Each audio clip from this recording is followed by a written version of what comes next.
The cameras clicked, the whispers spread, and suddenly the tennis world was holding its breath. Emma Raducanu, the golden girl who once shocked the planet by conquering the US Open, had withdrawn from the Billie Jean King Cup. For some, it was disappointment. For others, frustration. And for too many, it was blame. But in the storm of opinions, one voice cut through with raw honesty, her former coach, stepping into the fire, saying words that shook with both emotion and truth: "Don't blame Emma. Because behind every headline, behind every withdrawal, there is a story that statistics can't capture." This wasn't just about a match, or a tournament, or even about national pride. It was about a young woman who has carried the impossible weight of expectation since the day she stunned the world in New York. Emma's withdrawal was described as a shock, but was it really a surprise? If you peel back the layers, the pressure she has endured would break almost anyone. From injury after injury, from the relentless spotlight, from people calling her overrated one moment and a superstar the next, this wasn't just tennis. It was survival. And when she chose to step back, to say no, she was doing what every athlete is terrified to do, admitting she couldn't give her all this time. The backlash was fierce. Fans took to social media with anger, some accusing her of letting the team down, others questioning her commitment to Great Britain. But that's when her ex-coach, someone who had seen her in the trenches, someone who had witnessed her battles far from the cameras, decided to speak. And he didn't mince words.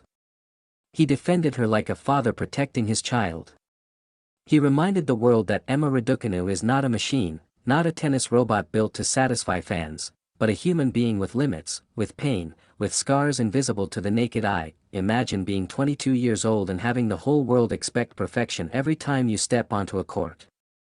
Imagine carrying the label of US Open champion like a crown and a curse, while your body breaks down, your form stumbles, and critics sharpen their knives.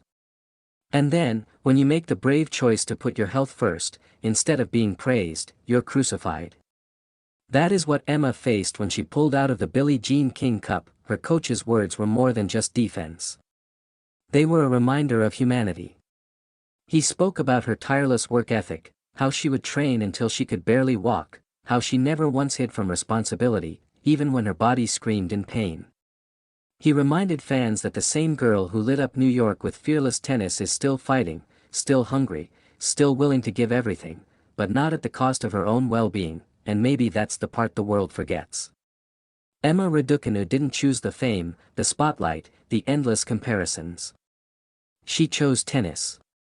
She chose to play the sport she loved. Everything else, the headlines, the endorsements, the expectations, was forced onto her shoulders overnight. And now, every decision she makes is judged like a crime, but her withdrawal is not weakness. It's strength. Strength to say no when everyone wants you to say yes. Strength to prioritize longevity over a single weekend. Strength to remind the world that self-care is not betrayal. Because without Emma at her best, without her fully healthy, there will be no second chapter, no comeback story, no redemption arc. This pause, painful as it is, may be the very thing that saves her career, and think about the symbolism of it all. The Billie Jean King Cup, named after a legend who fought for players' rights, who demanded respect for athletes as people, not just performers. Wouldn't Billie Jean herself tell Emma to do exactly this? To listen to her body, to fight for her future, not just for one tie. The irony is powerful. By withdrawing, Emma may have honored the spirit of the tournament more than anyone realizes. Her coach's plea, "Don't blame Emma," wasn't just about protecting her from criticism. It was about teaching fans something deeper. That greatness isn't measured by blind sacrifice. That athletes aren't disposable heroes. That sometimes, the bravest act is walking away, so you can return stronger, fiercer, unstoppable. And imagine the silence that will fall the day Emma Raducanu does step back onto the court after all this. The weight of doubt, the sting of criticism, the memory of betrayal by her own fans, all of it will fuel her. That moment will not just be about tennis.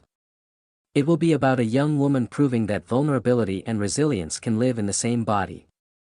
That saying no today can mean saying yes to tomorrow. So when you see that headline, Emma Raducanu pulls out of Billie Jean King Cup, don't think disappointment. Think bravery. Think humanity. Think of the courage it takes to let the world down in order to protect yourself. Because history doesn't remember the critics who jeered, it remembers the champions who rose. Emma Raducanu's story is still being written. This chapter is painful, controversial, and misunderstood. But it is also necessary. And one day, when she lifts another trophy, when she silences another stadium with fearless shot-making, we'll look back on this moment and realize, this was the turning point. This was when she chose herself, so she could give herself back to the sport she loves. Her ex-coach's defense wasn't just words. It was a battle cry against a culture that demands perfection and punishes humanity. And maybe it's time we all listened. Because the message is clear, don't blame Emma. Support her. Stand with her. Believe in her. Because her fight isn't over, it's only just beginning.